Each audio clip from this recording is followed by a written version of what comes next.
B.Ed second year and integrated second year paper schooling socialisation and identity में unit number 5 में हम आत्म अवलोकन टॉपिक के बारे में डिस्कस कर रहे हैं।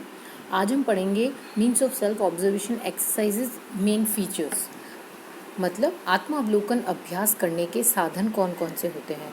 हमने इसकी परिभाषा और इसकी अवधारणा में जिन महत्वपूर्ण घटकों के बारे में पढ़ा, जिसमें हमने ये पढ़ा कि चिंतन, विश्लेषण और संश्लेषण के माध्यम से आत्म अवलोकन किया जाता है।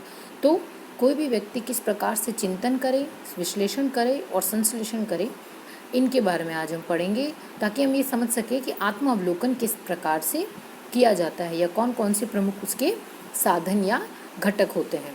तो सबसे पहला आता है चिंतन के माध्यम से आत्म अवलोकन का अभ्यास आसानी से होता है।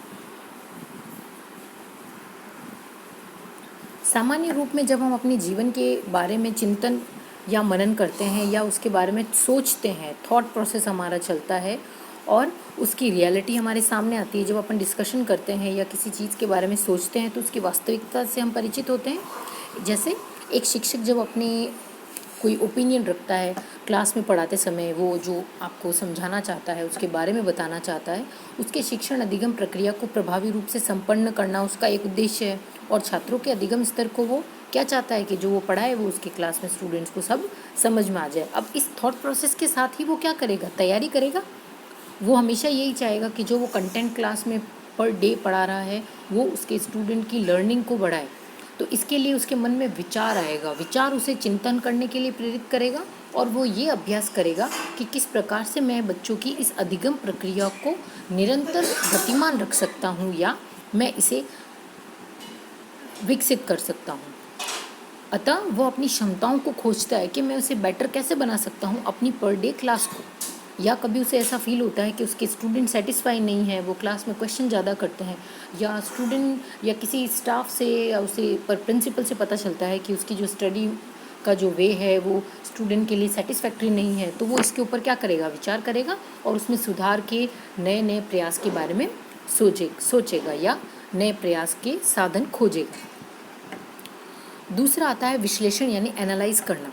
विश्लेषण की प्रक्रिया को आत्म अवलोकन अभ्यास की प्रक्रिया का सबसे इम्पोर्टेंट साधन के रूप में स्वीकार किया जाता है। हम जब कोई कंटेंट पढ़ रहे होते हैं, आपको एक बड़ा सा कोई टॉपिक उठा लीजिए, समझ लीजिए आप उठा रहे हैं कि हम पढ़ने वाले हैं आज इशू ऑफ शेयर की थ्योरी पढ़ने वाले हैं। अब जब आप इशू ऑफ शेयर की या आप कोई फ्रांस की क्रांति के बारे में पढ़ेंगे तो आप उसे किस तरह से पढ़ेंगे, छोटे छोटे टुकड़ों में बांट के पढ़ेंगे।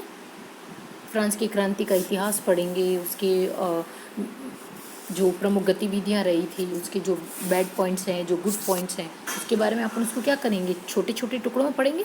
यानी कि आत्म अवलोकन में भी क्या किया जाता है, जो विचार और जो संततियाँ, जो कंटेंट हमारे मस्तिष्क में होता है उसको हम छोटे छोटे टुकड़ों में बांट के समझने का प्रयास करते हैं।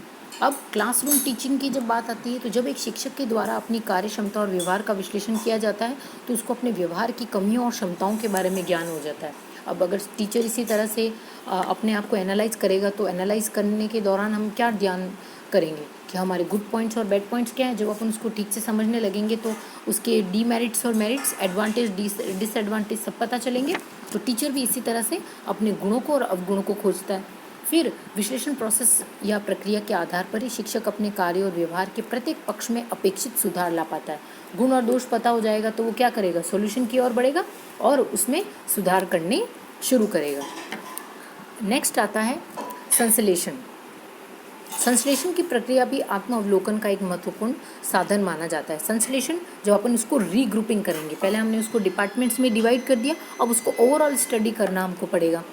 उदाहरण की तरह जैसे शिक्षण अधिगम प्रक्रिया के प्रभावशाली होने के लिए छात्रों और शिक्षक के मध्य कम्युनिकेशन की इफेक्टिवनेस बहुत ज़रूरी है।